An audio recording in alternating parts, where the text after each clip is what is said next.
예, 저 소설 쓰고 있는 이경란이라고 합니다. 반갑습니다. 네, 그래서 만화책을 보면서 글을 깨치고 그때 만화책들을 봐서 그런 게 아닌가. 제가 어느새 소설을 쓰고 있고 그런 사람이 되어 있어서 좀 마음에 들기는 하는데요. 사회가 시켰다고 할까요? 가난한 인물을 권하는 사회? 뭐 이렇게 말할 수도 있을 것 같아요. 네, 안녕하세요. 문학팔레트 김석희입니다. 오늘 문학팔레트에서는 가볍지 않은 이야기를 쓰지만 경쾌한 소설가 이경란 선생님을 모셨습니다. 네, 제가 어제 페이스북에 이경란 선생님께 보내는 메시지를 좀 공모를 했어요. 많은 분들께서 댓글과 메신저로 말씀을 주셨는데 그중에서 저희 문학팔레트 초기 구독자이기도 하신 정찬용 선생님이 남겨주신 말씀으로 오늘 인터뷰를 열까 합니다. 이분 모처럼 정통 문학파라고 생각합니다. 앞의 이야기를 뒤 이야기로 성실하게 받아주면서 스토리를 끌고 가는 솜씨가 독자들을 순식간에 자신의 이야기 속으로 끌어들여서 그 끝에 이르면 주인공이 그냥 내가 되어버리는 마법을 가진 분이죠. 이런 분을 만날 땐 시간을 많이 비워둬야 한다는 생각이 들었습니다. 네, 그래서 오늘은 제가 이후의 시간을 풀타임으로 비워두었습니다.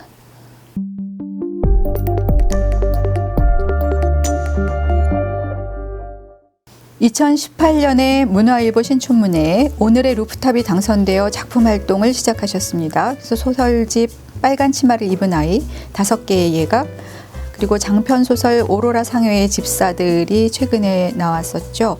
2021년에 경기문화재단 창작기금을 받으셨고요. 오로라 상여의 집사들은 대만과 태국에서 출간될 예정에 있습니다. 네, 오늘 인터뷰를 위해서 뭔가 준비해 오신 게 있는 것 같은데요. 안녕하세요, 이경란 선생님. 네, 안녕하세요. 네, 간단한 자기소개를 좀 부탁을 드릴까요? 예, 저 소설 쓰고 있는 이경란이라고 합니다. 반갑습니다. 너무 간단한가요? 너무 간단한데요? 네, 이 촬영이 잡히고 나서 준비할 게 너무 없어서 미모라도 좀 준비를 해볼까 라고 생각을 했는데 며칠 전에 제가 아주 존경하는 선배님의 시상식이 있어서요. 거기 가서 과음하는 바람에 다 말아먹었고요. 어젯밤에 약간 급조하여서 화면에서 잘 잡아주시겠죠 뭐.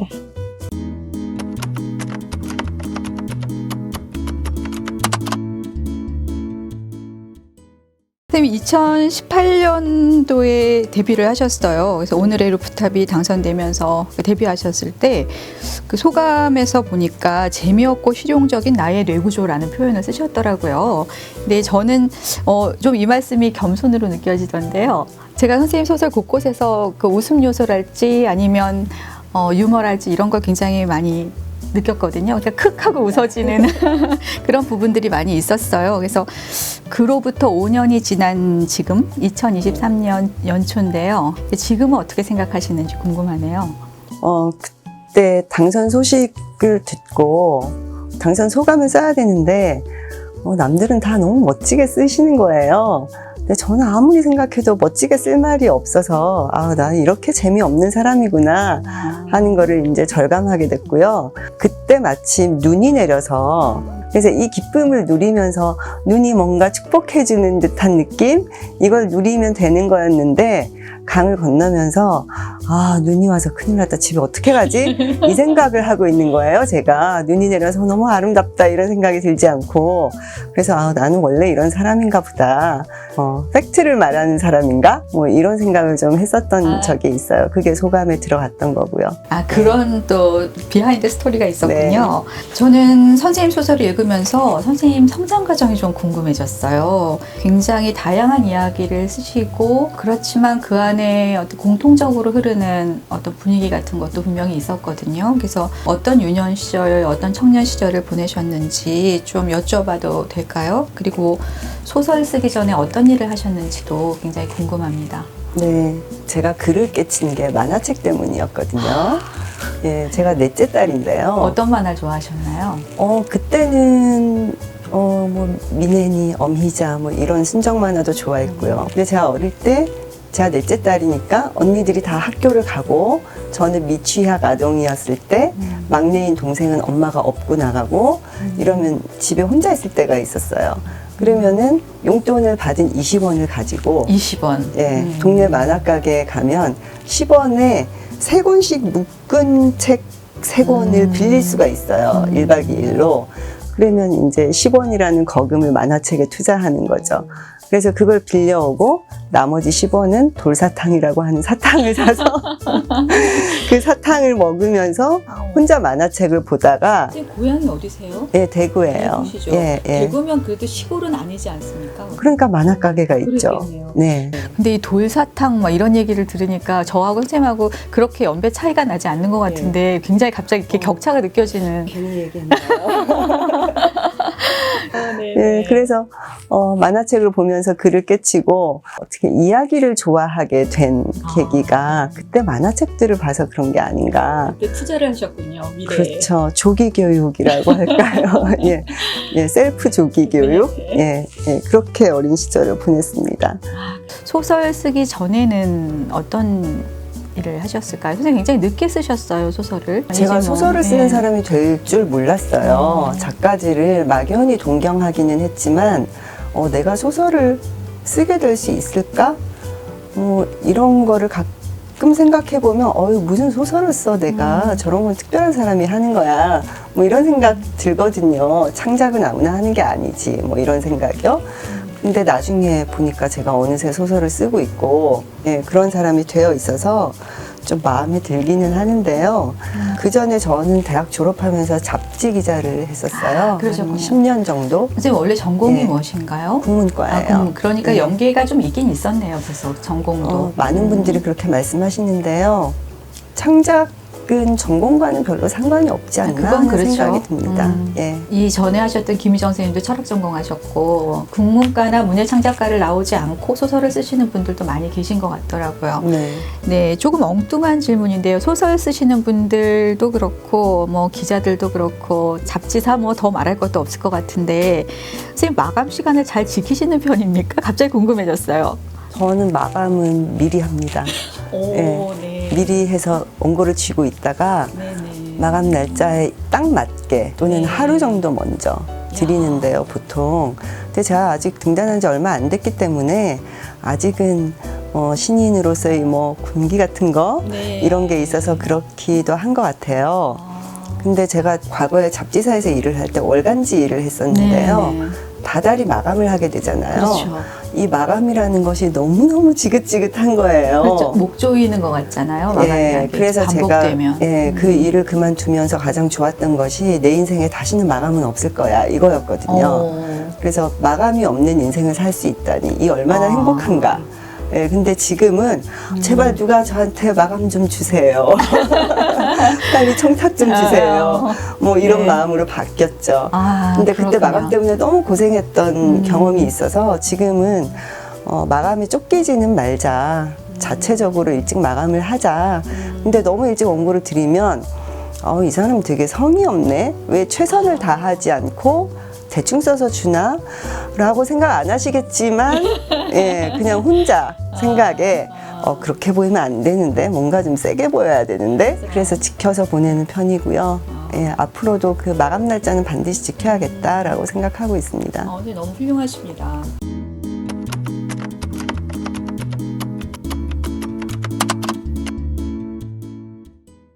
선생님 작품 중에 제가 조금 전에도 뭐 공통적으로 흐르는 어떤 분위기가 있다 이런 얘기를 들었는데 구체적으로 말씀드리면 사실 지독한 가난을 그린 작품이 굉장히 많거든요. 이유를 여쭤봐도 될까요? 그리고 작품집 표제작인 빨간 치마를 입은 아이도 그렇고 또 라면과 홍차와 미자도 그렇고 선생님 데뷔작 오늘의 루프탑도 그렇고 예, 가난 끝에 여성들이 직면하는 몸과 성의 문제 이런 걸 다루고 계세요. 그래서 이런 부분에 대해서도 좀 이렇게 종합적으로 이야기를 듣고 싶습니다. 가난에 대해서 자꾸 쓰게 되는데요. 제가 딱히 나는 가난에 대해서 좀 써봐야겠다라고 생각한 건 아닌데 자연스럽게 가난 이야기가 소설에 나오는 것 같아요.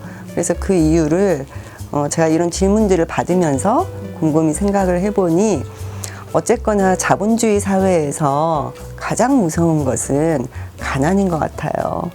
예, 지금 외국에서는 전쟁이 벌어지고 있고 전쟁이 가난보다 더 무섭겠지만 지금 우리 사회에서는 지금은 전쟁이 없으니까 그 다음 무서운 것은 정말 가난이 아닌가 이 모든 불행이 자본주의에서는 가난에서부터 시작하지 않나 이런 생각을 많이 하게 됐어요. 네. 딱히 가난한 사람을 소재로 쓰겠다, 뭐 인물로 쓰겠다 이렇게 생각한 것도 아닌데 어느새 이 사람도 너무 가난하게 돼 있는 거예요. 이건 제가 시킨 게 아니고 사회가 시켰다고 할까요? 예, 가난한 인물을 권하는 사회? 뭐 이렇게 말할 수도 있을 것 같아요. 근데 사실 가난이라는 게 본인이 직면해 보지 않으면 구체적으로 느낄 수 없는 부분이거든요. 근데 선생님 소설을 보면 이거 본인이 다 겪은 일 같이 느껴지는 경우가 많이 있었어요. 사실은 그래서 좀 궁금했거든요. 제가 어렸을 때 저희 집이 뭐 그다지 풍족하지 않았고 아까 제가 넷째 딸이라고 말씀드렸잖아요. 저는 학교에 육성회비를 못 낸 적은 없었어요. 그런데 저 바로 위에 언니까지는 못 냈다고 하더라고요. 선생님 그것도 때 최근에 조금 알게 됐어요. 나아진 거. 예, 형편이 좀 풀리기 시작했던 거죠. 용돈도 20원 주시고. 용돈도 20원 받고 만화책도 빌려보고 네, 뭐 이런 네. 식으로.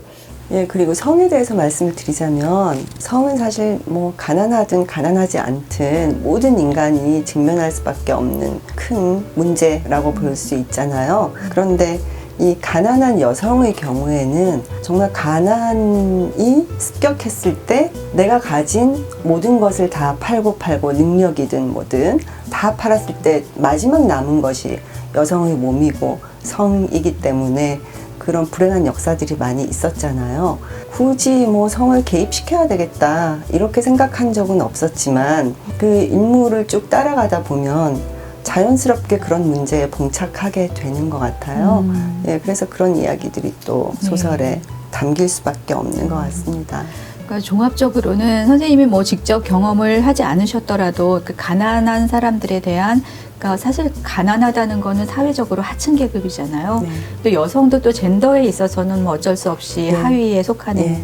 계층이 되고 낮은 곳을 바라보는 선생님의 시선 어떻게 보면 따뜻한 시선이라고 할 수가 있겠는데 그런 시선이 다 반영이 된 게 아닌가 싶습니다. 그리고 또 하나 선생님 소설에 반려동물이 많이 나오죠. 네, 그래서 거북이도 나오고 5개의 예각에 네. 너무 귀여웠어요. 고양이도 나오고 특히 고양이가 많이 나오는데 오로라 상해의 집사들은 아예 대놓고 제목이 집사들 네. 고양이를 키운다는 느낌을 예. 주는 예. 그런 제목이잖아요.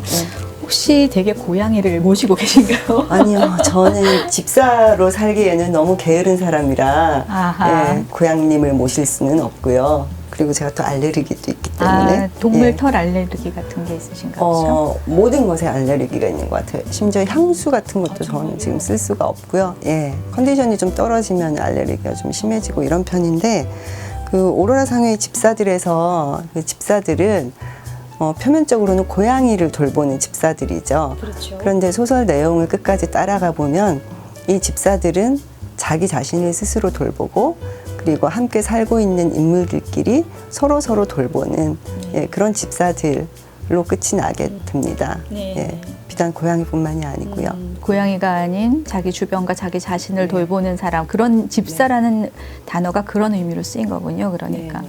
그 고양이 이름이 유로잖아요. 네. 굉장히 재미있었어요. 유로가 최고지 뭐 이러면서 예, 이름을 예. 유로로 짓잖아요. 그때는 유로가 강세였거든요. 네, 제가 네, 그 네. 소설 초고를 쓸 때 지금은 어느 화폐가 강세인지 잘 모르겠습니다만 네, 그 고양이에 대한 이야기 한마디 더 하자면요. 예, 이 책이 나오고 나서 리뷰들을 또 검색해서 보잖아요. 제가 또 리뷰를 엄청나게 열심히 검색해서 봅니다. 예, 그래서 검색을 해봤더니 사기당했다는 말씀을 많이 하세요. 고양이 너무 조금 나오는 거 아니냐. 고양이 많이 나오는 줄 알고 봤는데 고양이 비중이 너무 작다. 이런 말씀들을 하셔서 야구로지 뭐 이런. 예. 어쨌거나 제가 고양이보다는 사람이 더 중요하니까요. 예, 소설에서는 사람 이야기를 하는 게 맞는 것 같아요. 네, 네. 예, 고양이는 거들 뿐. 네. 네, 저는 이제 고양이도 그렇고 거북이도 그렇고 선생님이 등장시킨 이 반려동물 이야기를 보면서 부차적으로 느낀 거는 특히 이제 5개의 일각에서 그랬었는데 거북이가 딱 왔을 때 애들은 너무 좋아 막 이러고 남편은 막 뭐 갖다 놓고 끄시고 이걸 봤을 때 여성, 엄마, 주부인 사람은 강아지라면 쟤를 산책시켜야 할 것이고 고양이라면 똥을 치워야 할 것이고 막 이런 상상을 먼저 하잖아요. 그래서 거기에 대한 현실적인 문제에 직면하게 되는데 선생님이 말씀하셨던 어떤 가난이나 젠더나 이런 거에 끝에 있는 사람들이 느낄 수 있는 그런 현실적인 부분이 동물이 나타났을 때 등장하는 것 같아요. 그래서 그런 부분도 굉장히 저는 인상 깊었던 것 같습니다.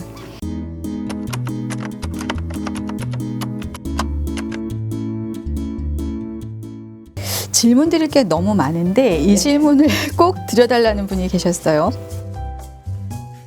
안녕하세요. 그동안 학계에서 비주류로 취급받던 소설가는 수학을 잘한다는 가설이 거의 정설로 굳어져 가고 있다고 합니다. 오늘 이경란 작가님 인터뷰 결과가 소설가는 수학을 잘한다라는 결과로 드러날 경우 저희 부설연구소에서는 세계적인 학술지 네이처지의 연구 결과를 발표하기로 했습니다. 자, 그럼 이경란 작가님께 여쭙겠습니다. 학교 다닐 때 수학 잘 하셨나요? 선생님 소설에 수학적인 이야기가 많이 나옵니다. 그래서 메르세는 뭐 대표작이죠. 5개의 예각도 그렇고요. 도형을 연상시키는 예, 별 모양이죠. 예, 예. 따끈따끈한 최신작 다정모를 세계도 아주 수학적인 표현이 나옵니다. 잠깐 옮겨보면 이 책은 제가 한번 소개를 해드릴게요. 선량하고 무해한 휴일 저녁의 그들 해서 9분의 중견 작가들이 쓰신 책입니다. 그래서 이 책에 이경란 선생님 작품이 실려 있는데요. 이 책의 145페이지에 보면 이런 표현이 나옵니다. 자, 교토의 오래된 초밥집에서 먹은 장어 초밥은 유난히 맛있었다. 네, 그 집에서는 개업 이래 수십 년째 매일 새벽 장어 소스를 끓인다고 했다. 날마다 새 재료를 기존의 소스에 추가해 끓이면 아무리 오래되어도 최초의 소스가 미량 남아있는 거라고 요리사가 자부심 넘치는 말투로 설명했다. 최초의 소스라고 1%, 0.1%, 0.001%?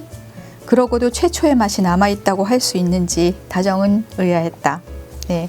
그리고 조금 건너뛰어서 저 남자에게는 처음 만났을 때의 그 남자가 얼마나 남아있을까? 어떤 재료를 얼마나 넣어 끓이면 그 남자가 저 남자가 되는 걸까? 레시피는 몰라도 끓인 기간만큼은 분명히 알고 있다. 네, 이런 표현이 나옵니다. 약간 슬픈 수학인데요. 미적분입니다. 제가 미적분을 못해서요. 미적분이 이런 건지 몰랐습니다.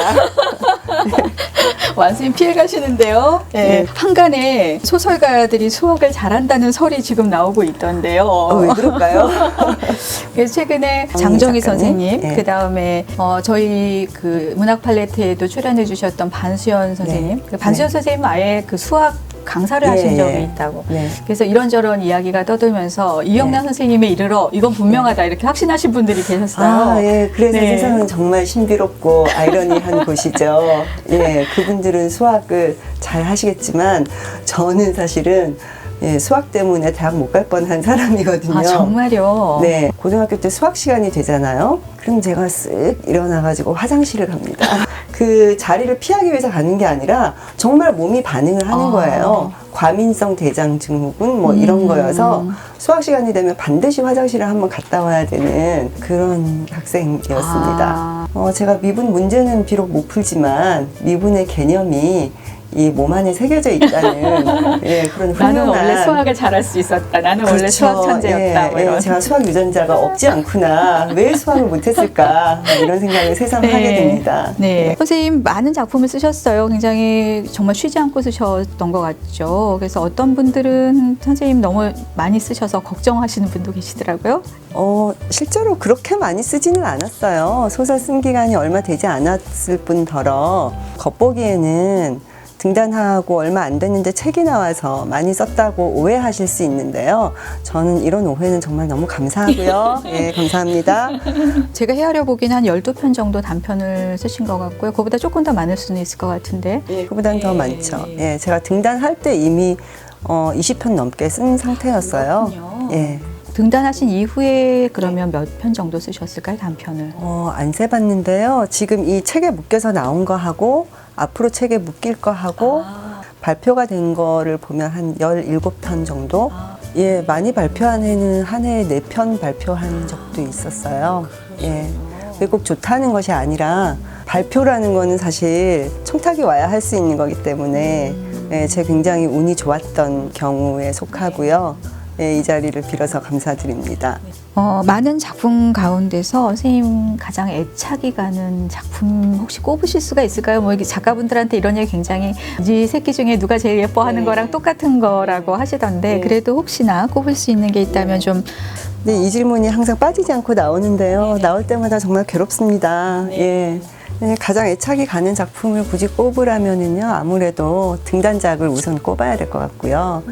빨간 치마를 입은 아이, 이 표제작을 또 꼽을 수밖에 없고요. 그리고 아직 한 권밖에 못 냈지만 네, 장편 소설을 또 네. 꼽아야 될 것 같습니다. 다른 작품들 너무 미안해.